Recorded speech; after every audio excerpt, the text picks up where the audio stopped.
Hey, how you doing? This is Adam Post, publisher of more than 1,000 comic books and marketing expert covering Marvel. Marvel is in complete chaos. Their budgets are out of control. Their quality is out of control. There is no vision for what Marvel is supposed to be, other than if you throw the Marvel logo on something, according to Kevin Feige, that makes it Marvel. So they have no constraints, no limitations, and no concerns for what fans actually want. A veteran stuntman who has worked with Charlie Cox on Daredevil, but also worked on several other Marvel productions, has explained some of what he did in the past and some of what was going on in the present. And what's going on in the present sounds much worse than what was going on in the past. The new Daredevil is not going to be any good. Marvel wants to make sure it's nothing like the Netflix series, which actually was one of the best things they ever produced. And even though Charlie Cox specifically requested that this guy would be part of the revived Daredevil, they refused it. So the star of the series, who is supposed to be carrying the whole series, can't feel comfortable on set because he doesn't have access to the guy that makes everything look good. Let's get into the story. Before we do, please be sure you are subscribed to the channel. Click the bell for notifications. Give me a thumbs up. Really appreciate you guys. I'm trying to get to 50,000 subscribers, so if you can subscribe, please do subscribe. We have a couple of interesting articles to go over, things I want to talk about. This is coming from Bounding Into Comics. Rumor Marvel Studios plan to give Echo the Batgirl treatment, throwing it away and not even releasing it, possibly saved it to serve as filler during the WGA writer's strike. And that comes from the stuntman, but it does make a lot of sense. Also from Fandom Wire, quote, he asked them over and over. Charlie Cox's only Daredevil reboot request was rejected by Marvel Studios amid disappointing revelations for the upcoming series. You could imagine, as someone who worked on the series like Charlie Cox, he actually cared about the series. He had to have, because he did a really good job on it. They won't even let him focus on helping to make it a good show. From Forbes, Disney reveals Doctor Strange 2 cost $100 million more than its estimated budget. So we all see estimated budgets. We do calculations. We figure out profits and losses for Marvel movies. We don't actually know all the numbers though, because it's never all really made public. Even when they release it as a public company, it's consolidated with a lot of other information. So really, it is all just a bunch of guesses. There's no guessing that Disney's Pixar Elemental did terribly, or that Indiana Jones' Dial of Destiny is going to lose money. That's not a guess, that's a guarantee. But we still don't know all the exact numbers. And it's interesting when you see an article like this from Forbes coming out and mentioning, hey, here's public filings that finally came out from the UK. It shows the movie cost $100 million more than everybody thought it cost. Let's get into the first article. This is about Echo. The word on Echo was the show was actually just so terrible that Marvel wasn't going to release it. However, since the writer's strike is here and Disney does need to have some content to throw on Disney Plus, they figured, what the hell, we'll just do some reshoots and throw it out there anyway. Quote, Echo isn't out yet, but I've heard it's just as bad, said Brewster. I'd heard they were going to Batgirl it because they weren't happy with it, and now they're doing reshoots and they're planning on airing it. But I think that could also do with the fact that there's a writer's strike and there's not a lot of content out right now. So they're like, well, we already made it, so we have it. So they're so enthusiastic about Echo that they're going to release it, even though they know they probably shouldn't release it because it's probably terrible. Can you imagine how much money they spent making Echo? Because Marvel shows are made for around $25 million an episode, which really doesn't make any sense. When they made Daredevil, do you know what the budget was? It was part of a package deal. When Marvel made Netflix's shows, it was 60 shows for $200 million, which was considered a lot of money back then. But this wasn't like in 1858.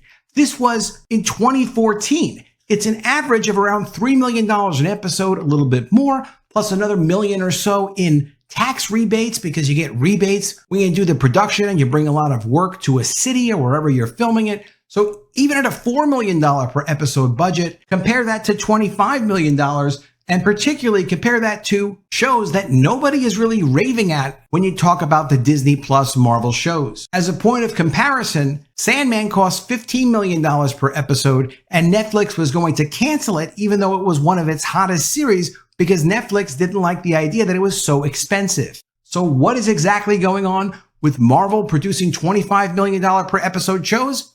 There's some funny accounting tricks going on at Disney. I can't tell you exactly what they are. I've looked into it. The information just is not public. It doesn't exist. Here's what Chris Brewster, veteran studio stuntman, had to say about the new Daredevil. Quote, Marvel has told every person working on that show that they don't want Born Again to look anything like the Netflix Daredevil series. He then said, not only did I work on the show, I was one of the biggest fans of the show. I think that the Marvel Netflix Daredevil was a masterpiece. He said, I think that the casting was perfect. He further praised, I think that every showrunner, every person who worked on that show was a genius. It was an incredible experience. And in my opinion, and like most people agree on, it was Marvel's best streaming show. I think that Charlie and Vincent absolutely crushed it as their characters. I think that every person who worked on the show absolutely nailed it. Then Brewster said, I think now that the MCU has taken over the character, they're really hurting it. If you watch She-Hulk, they turned Daredevil into a cartoon. It's all animated and it looks bad. I love CG to enhance real movement. But if you don't have any real movement, it just becomes a cartoon. It's just CG. There's no weight to it. And what always made the action on Daredevil so good is that it was visceral, Brewster asserted. You felt what Charlie was feeling between his performance and just being in there in the action. And anything you saw, we really did, We had to put somebody on a wire. When we needed something to enhance the movement, we would use CG, but it was never a cartoon. It was live action. And you will never match the energy that live action has. So I think, that She-Hulk was a massive step down as far as the movement goes and the action. I haven't heard anyone who's seen Daredevil and She-Hulk who liked what Daredevil did for She-Hulk. And everybody's kind of hoping that they're not going to utilize that Daredevil and present him that way in the Born Again series. From Forbes, Disney reveals Doctor Strange 2 cost $100 million more than its estimated budget.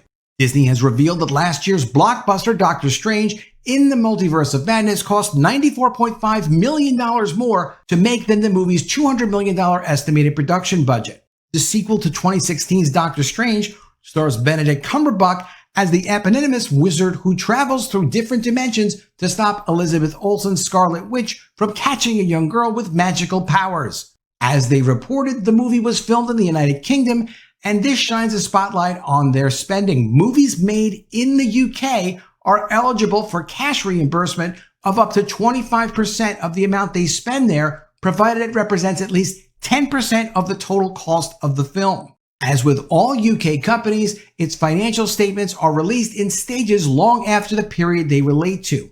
The latest set of statements was released earlier this week and covers the year to May 8th, 2022, which was 2 days after Doctor Strange 2 was released. During the year, $135.3 million was spent on making the movie, with the majority of it going to post-production. When this is combined with the $213.7 million incurred during pre-production and filming, it gives the movie's total cost of $349 million. It was reimbursed a total of $54.5 million, bringing the net production cost of the picture to $294.5 million. As this covers the period up to the movie's release, the costs are not expected to increase significantly in the future in future financial statements. The total was $94.5 million more than the estimates of the production costs from Variety and Deadline, reported by outlets like USA Today, IGN. It was reported all over the place. And, don't get anybody wrong here. Doctor Strange in the Multiverse of Madness was a financial success. It was $955 million worldwide, plus able to be sold to their streaming service, able to be sold to broadcast outlets, able to be put on cable channels and other multiple distribution methods. So if Marvel does $955 million on a movie, even with a $294 million production budget and $100 million to promote it, they're still making money on that. The problem Marvel has been having lately, and Disney as well, is that their movies are not grossing over $900 million. Even Guardians of the Galaxy 3, it hasn't done $900 million yet. That's not a bad total for Guardians of the Galaxy 3, $837 million. But what you don't see is Spider-Man Across the Spider-Verse kinds of budgets and grosses. Who knows what the total of Spider-Man Across the Spider-Verse is going to be? But this is a moneymaker. They spent $100 million to make an animated film plus promotion, and now worldwide it's $611 million. That's the kind of numbers and that's the kind of profit margins that Marvel needs to see. But they don't have those kinds of profit margins. Why isn't Marvel doing animated movies? Does that make any sense? They have Pixar, they have their own Disney animation, they have unlimited resources, unlimited intellectual property, tremendous amounts of money. People would love to see a well-done animated Marvel movie, but they would have to actually be committed to making a good movie. And then at the same time, they'd have to have some cost controls.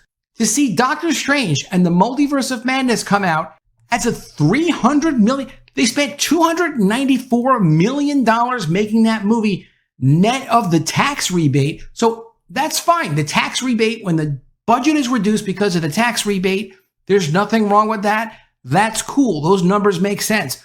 But when the total comes up to $294 million for a sequel to Doctor Strange is not supposed to be one of their main characters. Why would it cost that much? Whenever you're producing something, you have to have some control over the numbers. It can't just be, we'll just keep spending money, we don't care. Someone has to be responsible for all this. Bob Iger isn't responsible for any of this. Bob Chapek wasn't when he was at the head of Disney. Apparently, Kevin Feige isn't responsible for this. Quality is a consideration. Cost is a consideration. Actors and talent like this stuntman should feel very comfortable working on the project. There should be a creative lead to the project. There should be a financial lead to the project. That's really what a producer is supposed to do, but not at Marvel. Let me know what you think of all this in the comments below. Did you know things were this bad at Marvel? Are they worse than this, but we just haven't heard about it yet? Let me know what you think. Always love to see your ideas. Please be sure you are subscribed to the channel. Click the bell for notifications. Give me a thumbs up, and I'll see you again soon with another video. And if I don't see you, I will miss you.